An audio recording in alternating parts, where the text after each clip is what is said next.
अब देखो, बस ये भगवान की लीला है। इसमें ऐसे सोचो, ऐसा होना था, हुआ। पर इस होने से यह प्रेरणा लें कि हमारे जीवन में ऐसा न हो। भवितव्यता के कारण प्रताप भानु पहुंच गए कपटी मुनि के पास। देख सुवेश महामुनि जाना, कोई पहुंचे हुए महात्मा है। लेकिन प्रताप भानु ने प्रणाम किया तो कपटी मुनि पहचान गया। तेहि न जान नृप नृप ही सुजाना। प्रताप भानु उसे नहीं पहचान पाए, उसने पहचान लिया कि यही प्रताप भानु है। पर वो कपट किए रहा जैसे जानता ही ना हो। अब उसने प्रताप भानु से पूछा, अरे भाई, आप कौन हैं? अपना परिचय दें। आप में तो चक्रवर्ती राजा के लक्षण दिखाई दे रहे हैं। वह तो जानता ही था चक्रवर्ती के लक्षण तो। और इस अंधेरे में यहां रात्रि के समय भटक कर आ गए। मुझे तुम पर बड़ी दया लग रही है। कौन हो? अब प्रताप भानु आज तक झूठ नहीं बोले, आज कपट किया। क्या बोले? महाराज, नाम प्रताप भानु अवनीशा, तासु सचिव में सुनो मुनीषा। एक महाराज प्रताप भानु राजा हैं, मैं उनका मंत्री हूं। यह है संग का प्रभाव। परमाणु कितना असर करते हैं कि कपटी मुनि ने सिखाया नहीं, उसके सानिध्य में जाकर ही प्रताप भानु कपट करने लगे।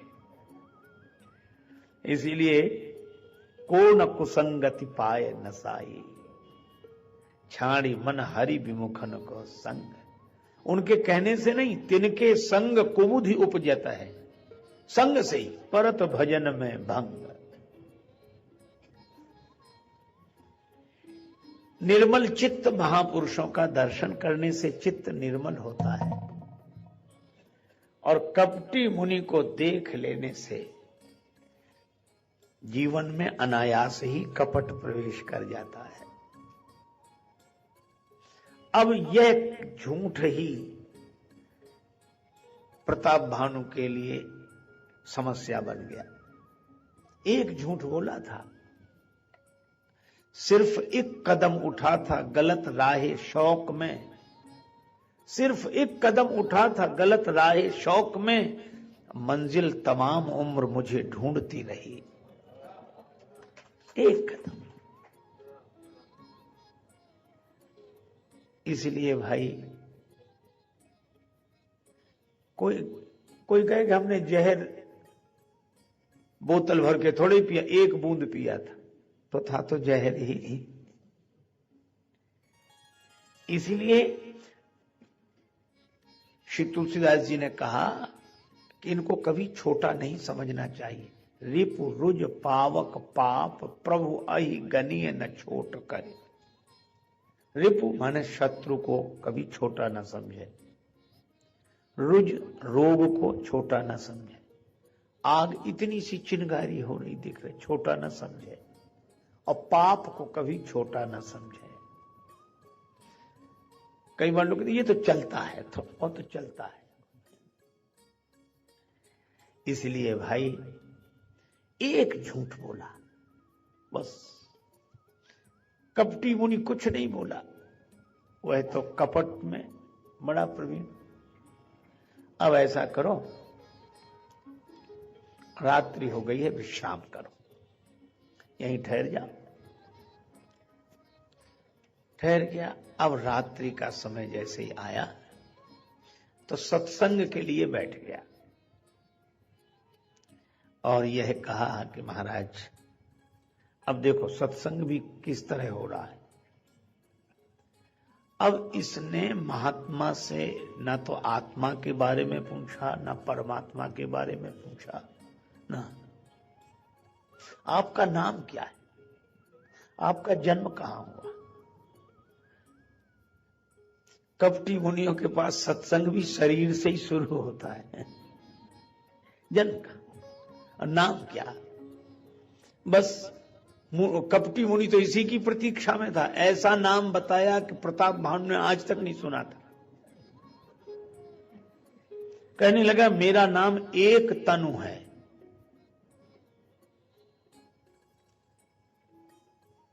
ये इस तरह के षड्यंत्र करने वाले वेश बनाकर इनका नाम सबकी तरह कैसे हो जाए, कुछ तो विशेषता होनी चाहिए। क्योंकि वो खुद सहज नहीं है तो नाम कैसे सहज हो। एक तनु। अब प्रताप भानु ने कहा कि महात्माओं के दर्शन तो हुए, पर ऐसा नाम आज तक नहीं सुना। महाराज इस नाम का अर्थ क्या है। कपटी मुनि बोला इसीलिए तो मैं एकांत में रहता हूं, किसी को बताने से क्या लाभ। अब तुम आ गए तो तुम्हें नाम बता दिया, तो नाम का अर्थ पूछ रहे हो, फिर मेरे बारे में क्या क्या पूछोगे। मैं अपने को सब छिपा कर रखता हूं। अच्छा छिपा कर रखते हो तो क्या है तुम्हारे पास जो छिपा के रखते हो।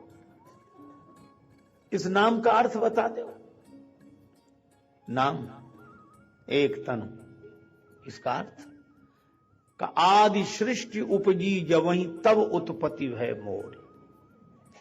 जब यह सृष्टि शुरू हुई थी तब हमारा जन्म हुआ था। कितने प्रलय चले गए, कितने बार सृष्टि हुई मिटी, पर मैं अब तक उसी शरीर में हूं, इसलिए मेरा नाम एक तनु है। कितनी लंबी उम्र बताई। देखो तपस्वी महापुरुष हमारे यहां कई ऐसे हुए हैं जो बहुत बड़ी उम्र तक जिन्होंने शरीर धारण किया। योगी लोग हमारी कल्पना से ऊपर उम्र तक जीवित रहते हैं और वे सब वंदनीय है। लेकिन कोई इसको ही महत्वपूर्ण मानकर इसी का स्वयं प्रचार करे। मुझे एक विनोद की बात याद आई। एक संत वो हमेशा मुस्कुराते रहते थे, बड़ी मस्ती में रहते थे। तो किसी ने उनसे कहा कि महाराज वो जो महात्मा है उनकी उम्र 400 साल है। पूछा उनकी उम्र 400 वर्ष है। तो ये महात्मा भी कम विनोदी थे, हंसकर बोले हो सकती है। क्यों? बोले 600 साल से तो हम ही उनको ऐसे ही देख रहे हैं, 600 वर्ष से। लेकिन कुछ लोगों का इसमें बहुत रस होता है, तो उसका फायदा उठाते हुए कपटी मुनि ने कहा कि जब से सृष्टि हुई है तब से मैं आज तक उसी शरीर में हूं, शरीर मैंने छोड़ा नहीं।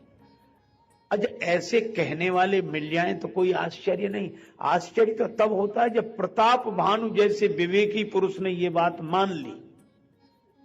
कहने वालों का आश्चर्य नहीं है, आश्चर्य तो उन मानने वालों पर है जो सत्संगी होते हुए भी ऐसी बातें मान लेते हैं।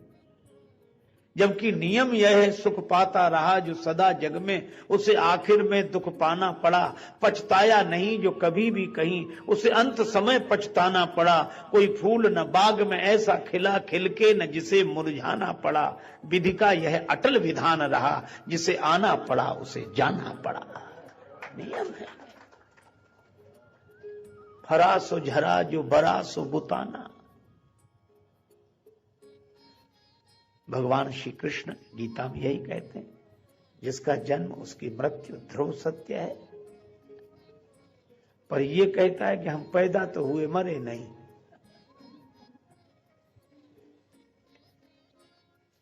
पर प्रताप भानु ने मान लिया। अच्छा पहली बात तो यही है, वो कहता है कि जब से सृष्टि शुरू हुई, तो इससे पूछो कब से हुई। बस जब से हुई। अच्छा इसमें भी अगर ज्ञानी महापुरुषों के ढंग से विचार करें तो यह जब सृष्टि शुरू हुई होगी तब तो किसी का भी कोई पिछला जन्म नहीं रहा होगा, और जब पिछला कोई जन्म नहीं रहा होगा तो कोई कर्म नहीं रहे होंगे, और कर्म नहीं रहे होंगे तो कोई भाग्य, कोई प्रारब्ध नहीं बना होगा। तो जब सृष्टि शुरू हुई तो यह जीवन जो मिला वह किस प्रारब्ध के अनुसार आगे चला। तो इसका उत्तर देने वाले कहते हैं कि जब प्रलय हुई थी तब के संस्कार थे, सृष्टि आरंभ होने पर फिर शुरू हो गए। जैसे आदमी सोता है सवेरे फिर अपने काम में लग जाता है। तो प्रश्नकर्ता ने कहा कि नहीं नहीं, हम प्रलय की बात पूछे ना, हम तो कह रहे जब सृष्टि शुरू हुई तब। तो कहा कि तब तो बड़ी कुछ समझ में नहीं आ रहा है। तो मुझे तो एक ही बात लगी, एक संत ने कहा कि संसार में समझदारी से रहो, इस संसार को समझने की कोशिश मत कर। तुलसीदास जी कहते हैं विधि प्रपंच अस अचल अनादि, ये प्रपंच है समझ में नहीं आता। मुझे स्मरण आया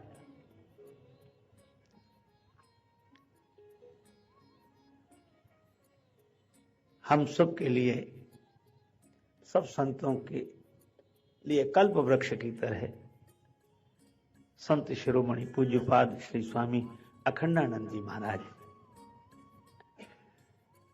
एक उल्लेख करते हैं ग्रंथ में कि मैंने पूज्य श्री उड़िया बाबा जी महाराज से पूछा कि बाबा ये शरीर छूटने के बाद कौन जाता है और फिर जन्म किसका होता है, यह प्रश्न किया। तो स्वामी जी महाराज कहते कि मैं सोच रहा था कि वो जो ग्रंथों में वर्णन है वही स्वामी जी बताएंगे कि इतने तत्वों को लेकर जीव जाता है और मन को लेकर, मन के संस्कारों को लेकर जाता है, फिर वासना के आधार पर। तो बोले मैं तैयार बैठा था कि महाराज ये कहेंगे, फिर मैं ऐसे ऐसे कहूंगा। पर जब मैंने पूछा कि बाबा जन्म मृत्यु किसकी, तो बाबा मुस्कुराते हुए बोले कि तुम अपनी बुद्धि जन्म मरण को सिद्ध करने में काहे को लगाते हो, अरे इसके मिथ्यात्व को निश्चय करने में लगाओ, काहे को इसमें प्रपंच में। और कितना सुंदर उत्तर है कि यह जगत प्रपंच है, इस प्रपंच को काहे को सत्य सिद्ध करने में लगे हुए हो। उमा काऊ में अनुभव अपना, सत हरि भजन जगत सब सपना। ये सृष्टि कब से हुई, कैसे हुई, अजब सपने में न कुछ हुआ न हो रहा था। इसीलिए हमारे वेदांती संत क्या कहते हैं, ना कुछ हुआ न हो रहा, ना कुछ होनहार, और ज्यों का त्यों भरपूर है अनुभव का दीदार। ये जगत सब सपना है, इसमें न आगे न पीछे न इधर न उधर, इसकी पारमार्थिक सत्ता नहीं है, प्रातिभाषिक सत्ता है। पर ये कपटी मुनि कह रहा है कि जब से सृष्टि हुई, पर प्रताप भानु ने मान लिया कैसा होगा। अच्छा, लेकिन जब इतने बड़े महात्मा हैं, इतनी बड़ी उम्र है इनकी, तो इनसे तो कुछ प्राप्त कर लेना चाहिए। बस कामना मन में आनी शुरू हो गई। अब प्रताप भानु बोले कि महाराज अहो भाग्य जो मेरा दर्शन, मुझे आपका दर्शन हुआ। और मैं आपको बताऊं, मैंने ऐसे ही कह दिया था, मैं ही राजा प्रताप भानु। तो कपटी मुनि ने क्या कहा, मैं जानता हूं तुम्हें, पहले से जानता हूं, और तुम्हें क्या, तुम्हारे बाप को जानता हूं। तुम राजा सत्यकेतु के पुत्र प्रताप भानु हो ना। तुमने झूठ बोला था, लेकिन मैं जानता हूं। तो कैसे जानते हो? तपस्या के बल पर, सिद्धियों के बल पर। अब सिद्धि के बल पर जानता हूं, तो पहले ही जानता था। और प्रताप भानु ने इसे चमत्कार मान लिया। कहने लगा अब मुझे भी कुछ दे दो, बोलो जो मांगो सो मिले, क्या चाहिए। अब मांग देखो कैसी अजीब है। कामनाएं कैसे शुरू हुई, अब तक दबी रही। दमित वासनाएं अमित रूप ले जब, दमित वासनाएं अमित रूप ले जब, अंतःकरण में उपद्रव मचाती, अंतःकरण में उपद्रव मचाती। तब फिर कृपा सिंधु श्री राम जी के अनुग्रह बिना मन संभलता नहीं है। परिश्रम करे कोई कितना भी, लेकिन कृपा के बिना काम चलता नहीं है। परिश्रम करे।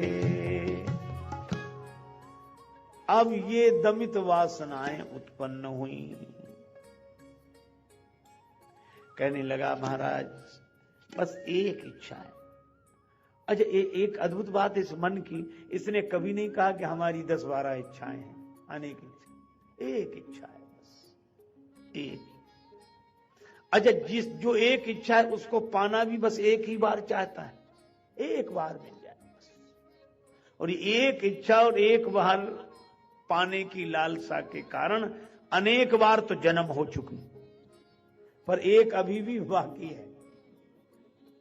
हजारों ख्वाहिशें ऐसी कि हर ख्वाहिश पे दम निकले और बहुत निकले मेरे अरमा, मगर फिर भी वो कम निकले। इतनी इच्छाएं तो। कपटी मुन्ने कहा कि मांगो, जो मांगोगे वही मिलेगा। अच्छा देखो, दो के यहां कोई कमी नहीं है देने में। एक तो भगवान के यहां, उनके पास सब कुछ है, उन्हें देने में कमी क्या, जो मांगो सो मिल जाएगा। तो एक तो वे कोई संकोच नहीं करते, जो मांगो वही कहेंगे हाँ मिल गया, जाओ मिलेगा। और दूसरा उन्हें कोई संकोच नहीं होता जिन्हें देना ही नहीं है, ये जिनके पास है ही नहीं देने को, तो कहने में हर्ज क्या है, वचन में काहे की दरिद्रता। अच्छा फिर जो आप मांग रहे हैं वो आज तो मिलने वाला है नहीं, क्योंकि हम आप मांगते भी वही हैं जो 2 साल बाद मिले, 4 साल बाद मिले, और तब के लिए कह दिया तो अब से तब तक तो हम मानते ही रहेंगे ना उन्हें कि चमत्कार है। जब नहीं मिलेगा तब देखी जाएगी। तो राजा प्रताप बाहु ने वरदान क्या मांगा, मेरा बुढ़ापा ना आए, कभी बुढ़ापा ना आए, हम कभी वृद्ध ना हो, इसी तरह युवा रहें। और कपटी मुनि ने कहा एव मस्तु, तुम्हारा बुढ़ापा नहीं आएगा। प्रताप बाहु ने पूछा सच हो जाएगा? नहीं आएगा। कैसे नहीं आएगा बुढ़ापा? कपटी मुनि बोला जैसे हमारी मृत्यु नहीं आती ऐसी तुम्हारा बुढ़ापा नहीं आएगा।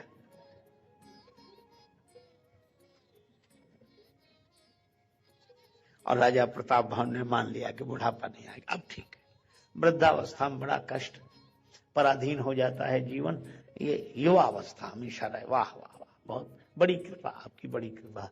कपटी मुनि ने कहा आप तो प्रसन्न हो? हाँ महाराज। लेकिन थोड़ी देर बाद प्रताप भानु ने सोचा कि बुढ़ापा तो नहीं आएगा, लेकिन मृत्यु तो आ सकती है। तो यह वरदान हुआ कि श्राप?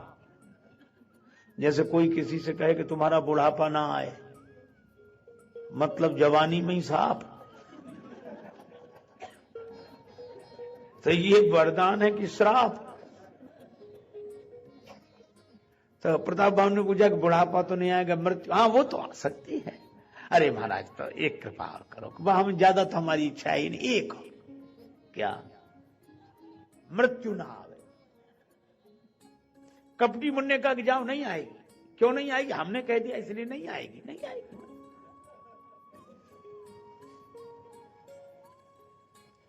अब कहीं वो ऐसे कह रहा था जैसे मौत इनसे पूछ कर आएगी कि आए कि नहीं।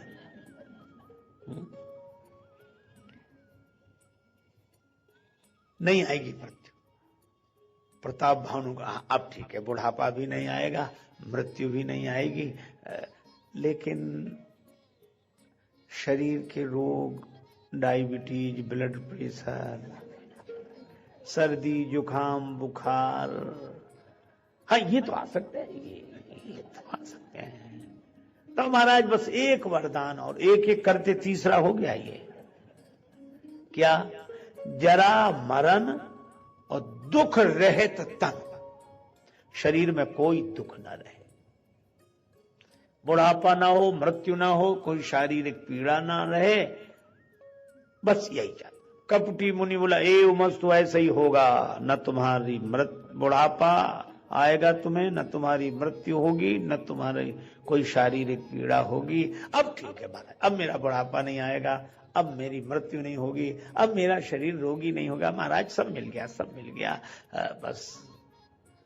अच्छा, एक इच्छा निवृत्त होती है तो दूसरी इच्छा पैदा होने में देर कितनी लगती है? तो तुरंत बोला, लेकिन एक बात है महाराज। क्या? युद्ध में तो कोई मुझे हरा सकता है। हाँ, युद्ध में तो हार जीत तो लगी रहती है, हार सकते हो। अच्छा, तो शारीरिक तो कोई पीड़ा नहीं रहेगी, पर ये मानसिक वेदना मैं कैसे सह पाऊंगा? हार की वेदना, जो जीवन भर जीतता रहा वो हार जाए। तो एक वरदान और थे, समर जीते जनि को, मुझको कोई युद्ध में न जीत पावे। कपटी मुनि बोला ऐसा ही होगा, मांग ले, आज जी खोलकर मांग ले, जो मांगना हो सो मांग ले। और झूठों के लिए कहने में हर्ज क्या है? अब ठीक है, बुढ़ापा नहीं आएगा, मृत्यु नहीं होगी, शरीर में कोई पीड़ा नहीं होगी, युद्ध में कोई जीतेगा नहीं। हाँ, लेकिन एक बात पूछे, अब फिर लेकिन क्या? हमारे अलावा और भी तो राजा रहेंगे। हाँ, ये तो धरती अनेक राजा रहेंगे। नहीं, एक छत्र, यही वरदान और दे दो, हमारा ही राज्य रहे और कोई हमारे अलावा दूसरा राजा ना हो। कपटी मुनि बोला ए उमस्तु ऐसा ही होगा। अच्छा, मैं ही राजा रहूं और तो कोई नहीं ना, लेकिन मेरे शत्रु तो रहेंगे। हार भले ही जाए हमसे, पर हमें मानेंगे तो नहीं, और किसी को जबरदस्ती तो मनवाया नहीं जा सकता। हाँ, ये तो है। तो एक वरदान और, एक छत्र रिपुहीन मही, शत्रुओं से रहित हो पृथ्वी। अच्छा ठीक है, यह भी होगा। तो अब तो चुप हो जाना चाहिए, सब मिल गया। बुढ़ापा नहीं आएगा, मृत्यु नहीं होगी, कोई शारीरिक पीड़ा नहीं रहेगी, युद्ध में कोई जीत नहीं पाएगा, इन्हीं का राज्य रहेगा, कोई शत्रु नहीं रहेगा पृथ्वी पर। लेकिन तो भी एक इच्छा रह ही गई। कौन सी? महाराज ऐसा राज्य हमारा कितने दिन होगा? बोला अब ये कोई ठिकाना, जितने दिन चल जाए। बोला ऐसा नहीं, एक वरदान और, राज कल्प सत हो, 100 कल्पों तक मेरा राज्य रहे। कितनी इच्छाएं हैं। अच्छा, अब ये प्रताप भानु की कथा तो केवल संदेश देती है। अगर हमें भी मौका मिल जाए तो इतनी इच्छाएं निकल पड़े जिनका हमें खुद पता नहीं है अभी। और वही प्रताप भानु के साथ हुआ। इतनी मन की वासनाएं, इतनी मन की कामनाएं,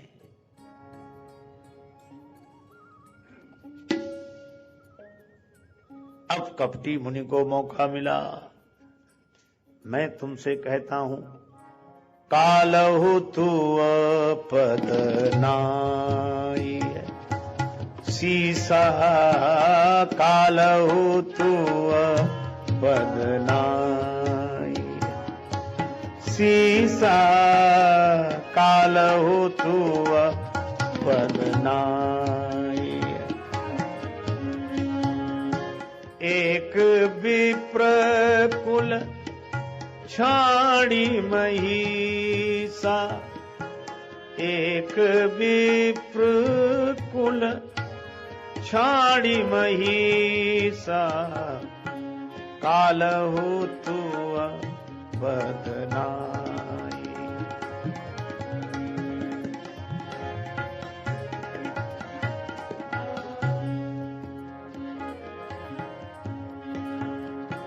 कालहु तू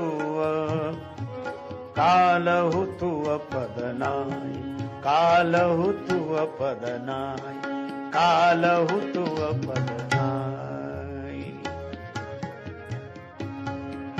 कालहु तू नाई सीसा, कालहु तू पदनाई, तू पदनाई, तू पदनाई। कपटी मुनि कहता है कि काल भी तुम्हारे चरणों में सिर झुकाएगा।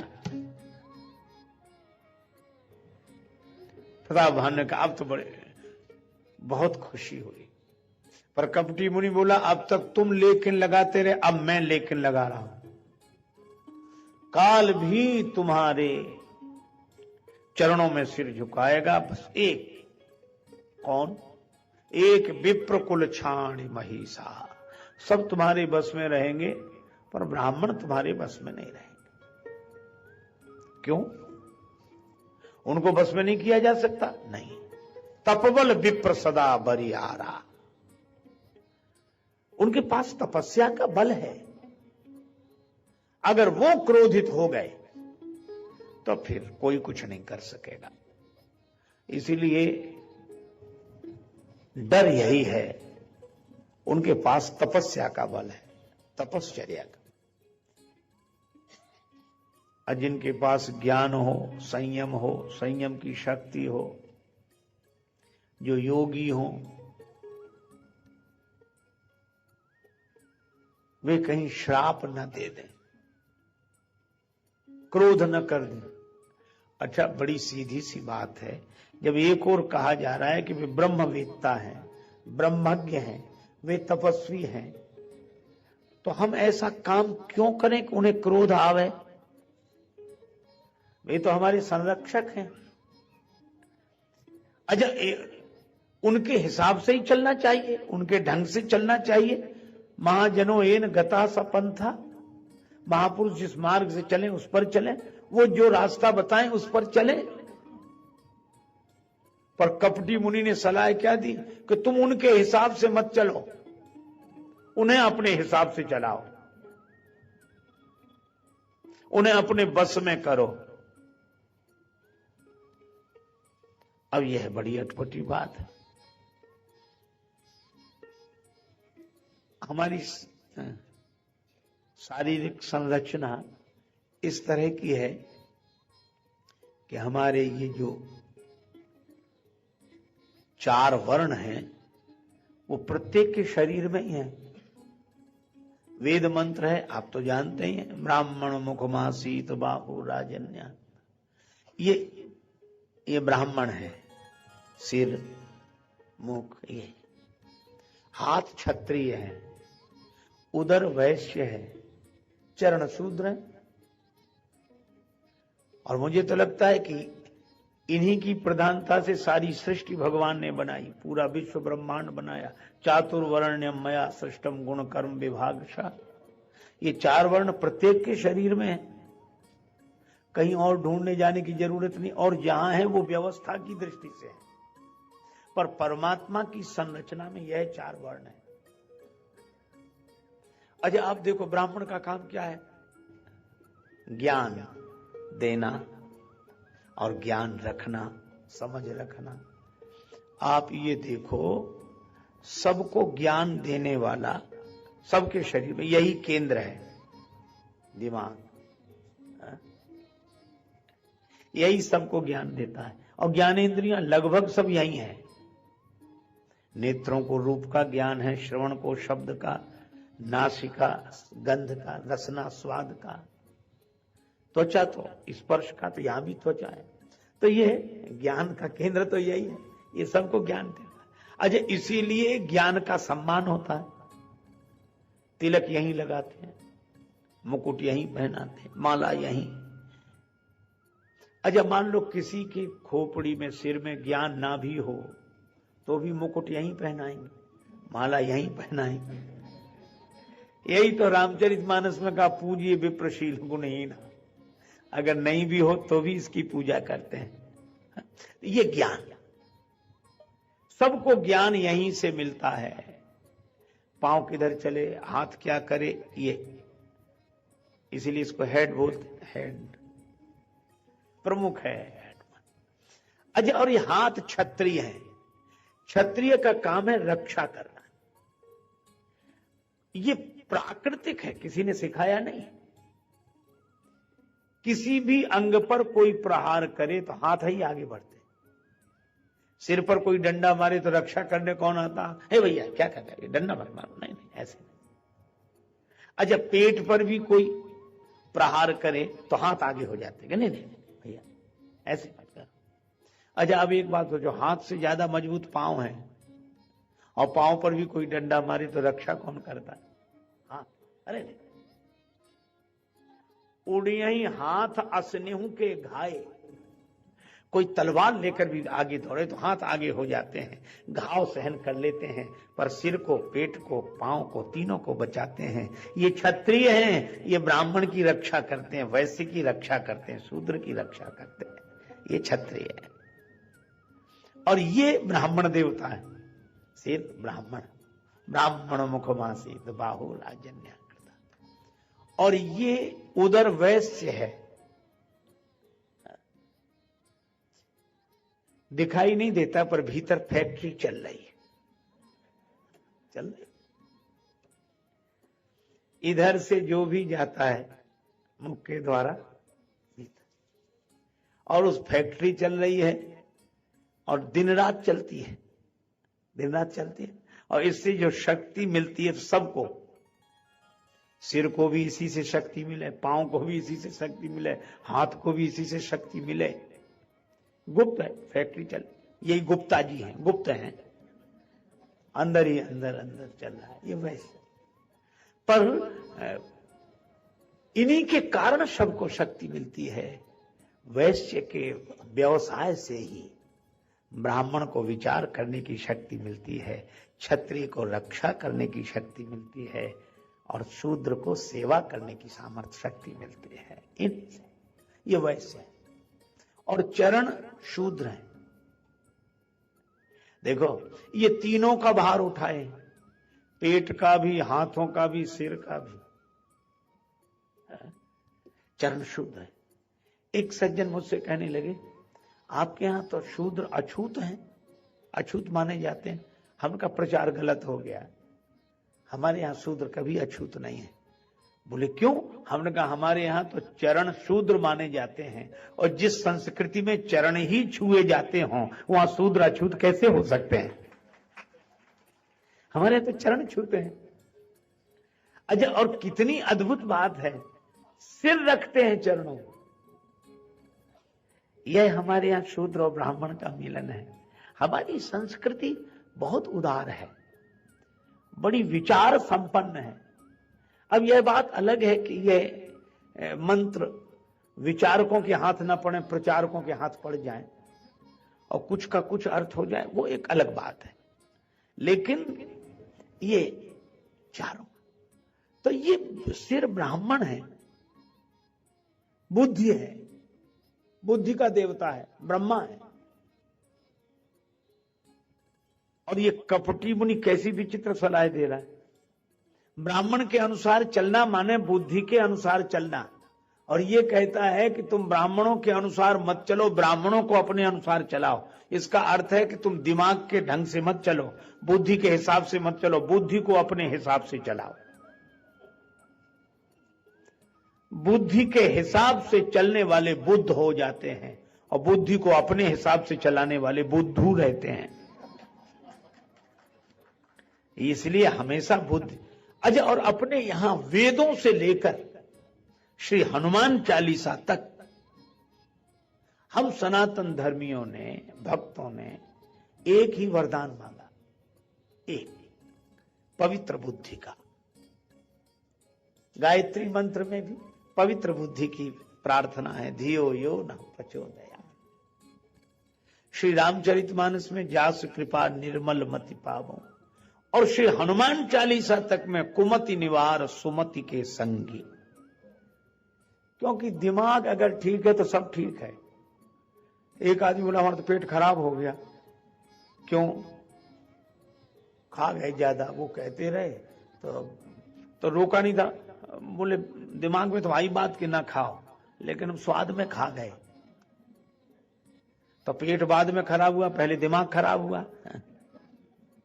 अच्छा, जिसके जीवन में भी जो कुछ खराबी आती है, बुद्धि पहले खराब होती है। इसीलिए कहते हैं विनाश काले विपरीत बुद्धि।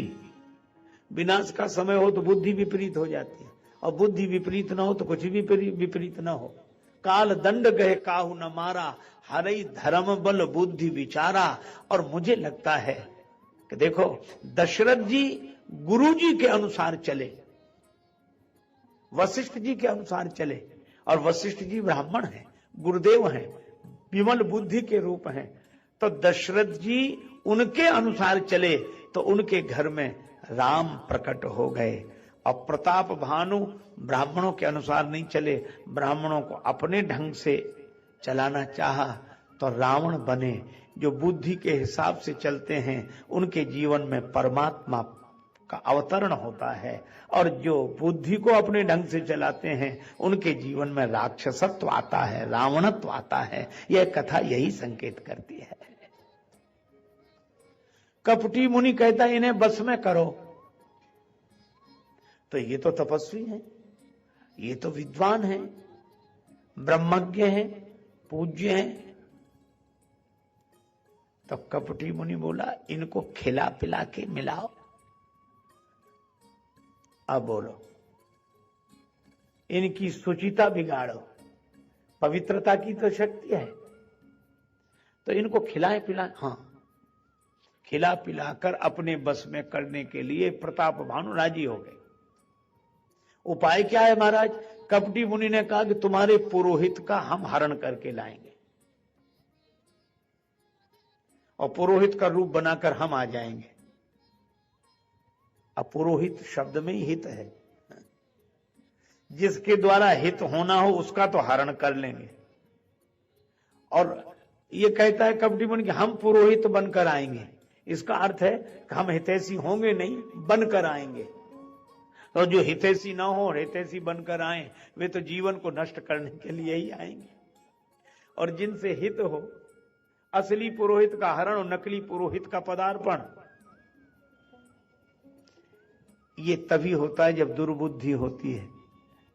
विभीषण जी ने रावण से यही कहा था, तव और कुमति बसी विपरीता, हित अनहित मानव रिपु प्रीता।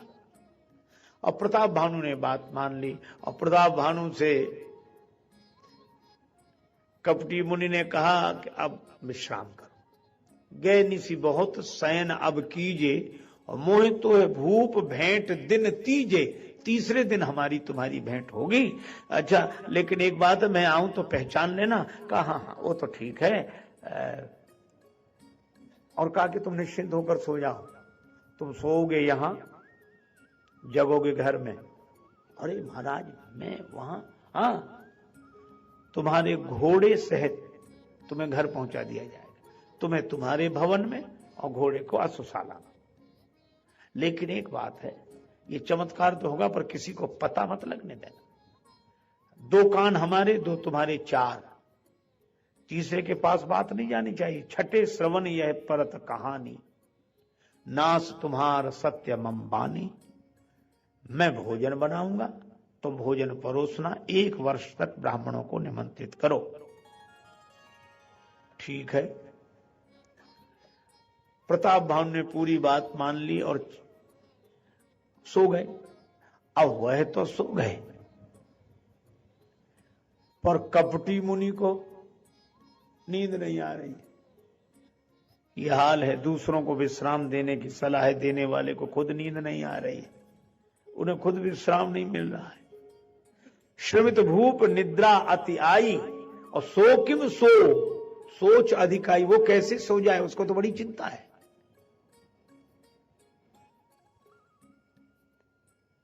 राजा सो रहा है, उसी समय काल केतु आया, राक्षस।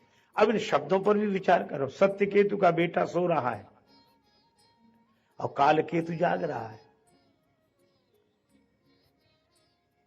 केतु माने झंडा, सत्य की ध्वजा फहराने वाले का वंशज अंशज जब सो जाए तो फिर काल का झंडा फहराने ही लगता है। और रात का समय है। अच्छा, रात का समय किसके जीवन में आया? का प्रताप भानु के जीवन में। तो भानु के जीवन का सौभाग्य, सूर्य का सौभाग्य दिन है और रात्रि तो उसके लिए प्रतिकूल है, दुर्भाग्य है। तो प्रताप भानु का बुरा समय आया। इसका अर्थ यह है कि समय बड़ा बलवान है। ये जाग रहा है। कितनी अद्भुत बात है। राजा सो रहा है पर काल केतु जाग रहा है। हम लोग सोते रहते हैं पर हम लोगों का समय तो जागता रहता है, समय कभी नहीं सोता। और यह आया, थोड़ी देर छिप गया था गुफा में। ये काल भी कभी कभी छिप जाता है, हमको लगता है ही नहीं, पर जैसे ही हम सोते हैं, हम इससे आंख मूंदते हैं, वैसे ही ये प्रकट हो जाता है। और इसने कपटी मुनि से कहा कि अब तुम चिंता मत करो, तुमने हमारी सब भूमिका बना दी। तो काल केतु राक्षस ने चमत्कार किया। भानु प्रताप बाज समेता, राजा प्रताप भानु को घोड़े के सहित, अच्छा राजा जहां जाता है घोड़े के साथ जाता, जाएगा और घोड़े सहित आ गया, सोते हुए आ गया। अच्छा, घोड़ा माने मन, ये इच्छा जिसकी होती है मन के आधार पर ही तो चलता है, घोड़े के आधार पर मन। एक आदमी लड्डू बांट रहा था, लो लड्डू लो, लड्डू लो। किसी ने कहा किस खुशी में बांट रहे हो? बोला हमारा घोड़ा खो गया है, इस खुशी में बांट रहे हैं। तो किसी ने कहा घोड़ा खो गया, ये खुशी की बात है? घोड़ा खो गया, ये खुशी की बात है?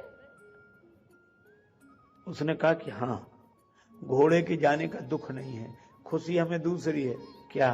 बोला अच्छा था कि हम घोड़े के साथ नहीं थे, नहीं तो हम भी खो जाते, हम तो बच गए। और संकेत बड़ा सार्थक है, घोड़े के साथ रहता तो शायद खो जाता। अगर हम भी मन के साथ रहेंगे तो हमारा भी पता नहीं लगेगा, इस भीड़ में हम खो जाएंगे।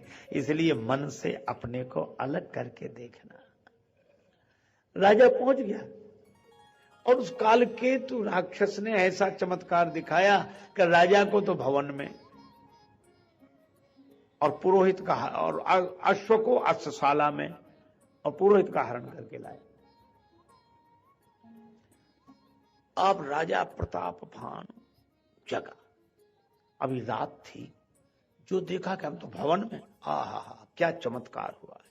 बड़े पहुंचे हुए महात्मा, उनको प्रणाम है, लेकिन किसी को पता न लग जाए, इसलिए चुपचाप उठा और अश्वशाला से घोड़े को खोला, उस पर बैठकर फिर जंगल चला गया। और 2 पहर बाद लौट कर आया। गए जाम जुग भूपति आवा, घर घर उत्सव बाज बधावा। अरे राजा साहब आ गए, राजा साहब आ गए, राजा साहब आ गए। और राजा सोचे आहा क्या चमत्कार हुआ है, क्या चमत्कार हुआ। इस चमत्कार के संदर्भ में मुझे एक बात याद आई। पूज्यपाद पंडित श्री राम किंकर जी महाराज ने इस प्रसंग में अद्भुत बात कही, बहुत अद्भुत बात। उन्होंने कहा कि देखो, चमत्कार 2 ने किए। ये कपटी मुनि नकली संत है और हनुमान जी असली संत है। क्यों कुबेश साधु सनुमानो, जिम जग जामवंत हनुमानो। तो हनुमान जी ने भी चमत्कार किया और इस कपटी मुनि ने भी चमत्कार किया। लेकिन अद्भुत बात है क्या, हनुमान जी सोते में सुमंत को घर से उठा लाए और राम जी के चरणों में ले आए, और इस कपटी मुनि ने काल केतु के द्वारा ऐसा चमत्कार किया कि राजा साहब को घर भेज दिया। तो चमत्कार तो निसंदेह दोनों ने किया, लेकिन आप यह देखें कि चमत्कार का परिणाम क्या हुआ। कि चमत्कार कोई कर भी दे तो एक ने ऐसा चमत्कार किया कि राम जी से जोड़ दिया, और दूसरे ने ऐसा चमत्कार किया कि काम से जोड़ दिया। तो चमत्कार आपको जोड़ता किससे है, यह देखना चाहिए। अगर कोई आपको भगवान से जोड़े, आत्मा से जोड़े, परमात्मा से जोड़े, सत्संग से जोड़े, तो चमत्कार सार्थक है। जैसे यहां सत्संग हो रहा है और कोई आपको वहां से प्रेरणा दे के यहां ले आए, जैसे हमारे श्री चिमन भाई जी कल कह रहे थे कि प्रेरणा देकर ले आओ, मुझे भी किसी की प्रेरणा मिली, तो यह प्रेरणा चमत्कार है आपके लिए, क्योंकि आप सत्संग में आ गए। और कोई यहां से उठाकर ले जाए कि चलो यहां क्या रखा, ले वो भी गया लेकिन आपको पहुंचाया कहां। इसलिए कथा ये संकेत करती है कि ऐसे चमत्कारों के चक्कर में न पड़े जो हमें हमारे लक्ष्य से भटकाते हैं। लेकिन प्रताप भाव ने तो इतना प्रभावित किया, पुरोहित जी आते होंगे, गुरु जी आते होंगे, जिनके कारण ऐसा हुआ। कपटी मुनि पहुंच गया, वो कालकेतु। कपटी मुनि को तो जाने की जरूरत ही नहीं पड़ी। कालकेतु राक्षस पुरोहित के रूप में आया। नृप हर्षे पहचान गुरु, गुरु जी आ गए, गुरु जी आ गए। भ्रमवश रहा न चेत, उसे भ्रम हो गया था, कोई होश नहीं रहा। तुरंत ब्राह्मणों को निमंत्रित किया, आज से 1 वर्ष तक नित्य आप प्रसाद पाने यहीं आवे, भोजन यहीं करें। ब्राह्मणों ने कहा राजा धर्मात्मा है और ब्राह्मणों का भक्त है, बुला रहा, चलें। सब लोग गए। अब उसने क्या किया, माया मय ते ही कीन रसोई, माया मय ते ही कीन, माया मय ते ही कीन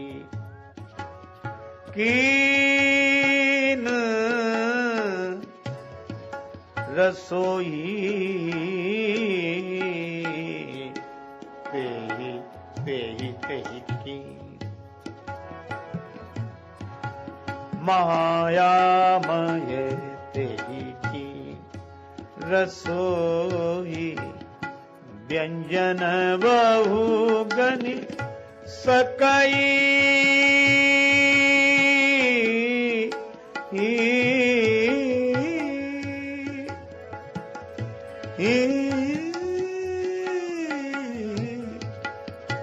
सकई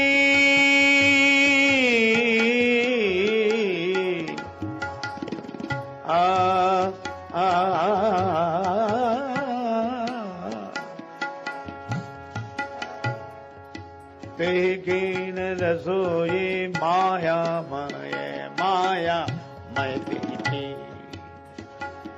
रसोई, माया मय तेकी।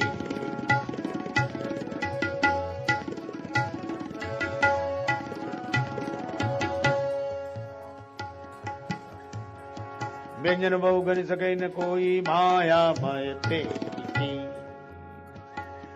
कीन ते कीन कीन ते। मायामय रसोई बनाई और इतने तरह के व्यंजन की जिन्हें गिना ना जा सके। अब श्री तुलसीदास जी कैसी अद्भुत बात कह रहे हैं। अरे व्यंजन है कितने बनाए होंगे, 10, 12, 15, 20, तो गिने क्यों नहीं जा सकते। श्री तुलसीदास जी बोले इसलिए नहीं गिने जा सकते हैं क्योंकि रसोई मायामय है, जो दिख रहा है वो है ही नहीं। मां माने नहीं, या माने जो जो चीज जैसी ना हो फिर भी वैसी जिसके प्रभाव से दिखाई दे, वह रसोई। तो सही बात यह थी कि कुछ वहां बना ही नहीं था, बना सा दिख रहा था। ये राक्षसी माया। राजा साहब परोसने लगे, पर जैसे ही परोसने लगे वह, अब ये तो जादूगर के ऊपर है जो दिखाना चाहे। देखो एक सज्जन बोले कि ये तो बात समझ में नहीं आती, जब रघुपति करें जसो तस्ते क्षण होए। ये तो परमात्मा जिसको जब जैसा कर दे, ये क्या बात हुई साहब?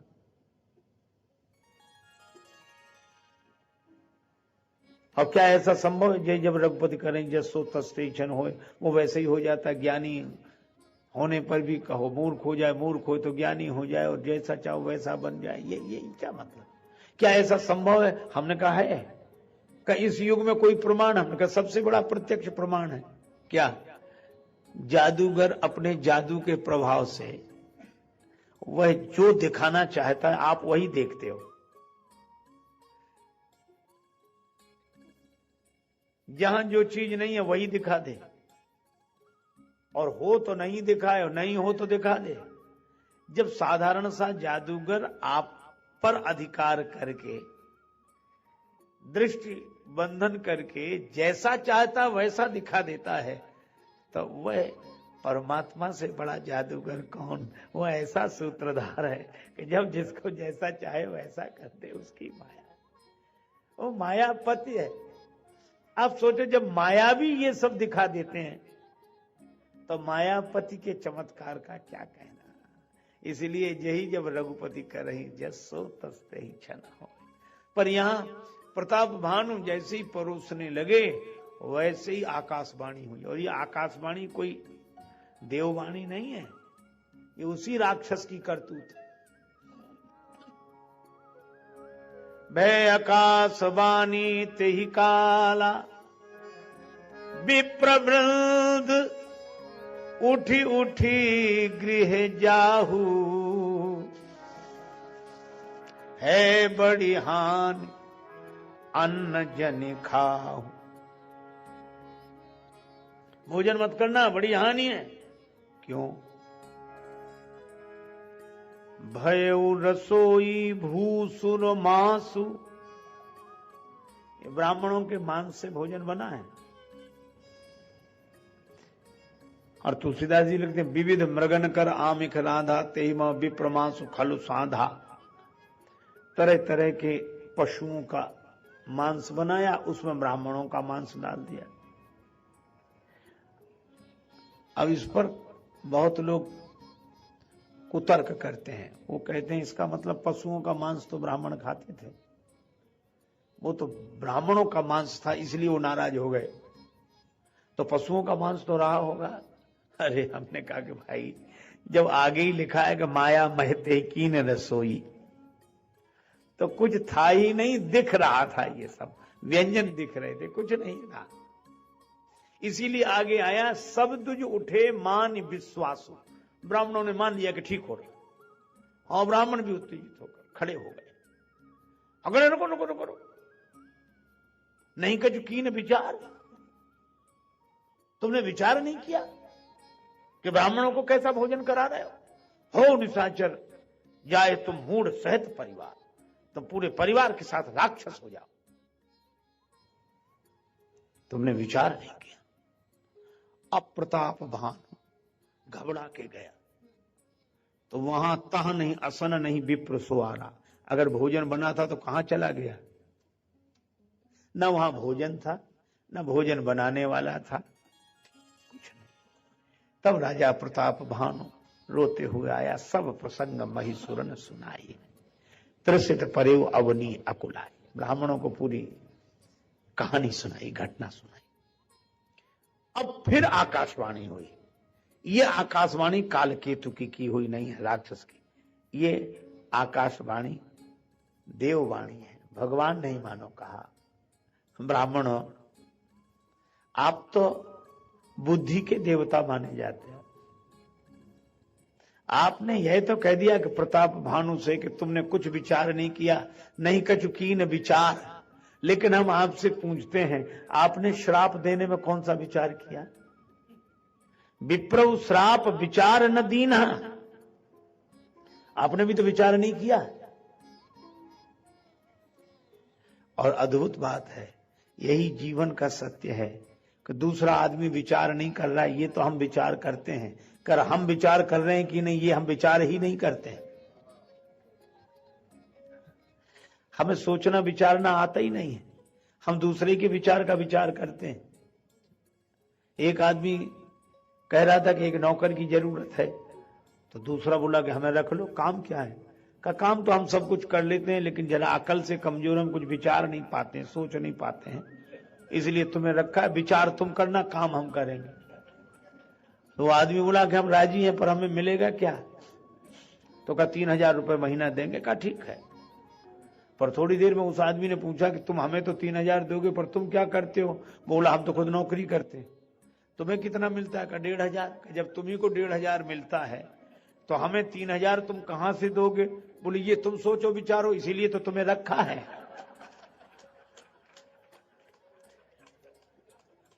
अब ऐसी तो हालत है। अब ब्राह्मण प्रताप भानु से तो कह रहे हैं कि तुमने विचार नहीं किया, पर ब्राह्मणों ने खुद विचार नहीं किया कि इतनी जल्दी श्राप मत दो।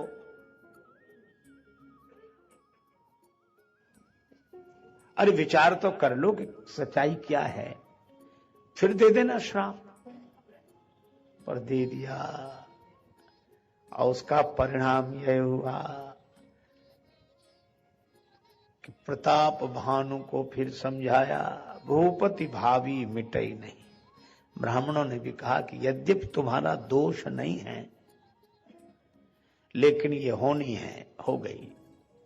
यद्यपि न दूषण तोर, पर इतना जरूर है कि तुम राक्षस भी रहोगे तो बलवान रहोगे, धनवान रहोगे, वैभववान रहोगे, और ये दोष। परिणाम क्या हुआ? प्रताप भानु का कोई दोष नहीं, तो भी ब्राह्मणों ने श्राप दे दिया बिना विचारे। और वह प्रताप भानु रावण बना तो उसने क्या किया? ब्राह्मणों का कोई दोष नहीं था, पर सताना शुरू किया बिना विचारे। अच्छा एक बात बताओ, हम लोग ये तो रावण ने ब्राह्मणों का बड़ा विरोध किया, रावण ने ब्राह्मणों का बड़ा विरोध किया, ये कहते हैं।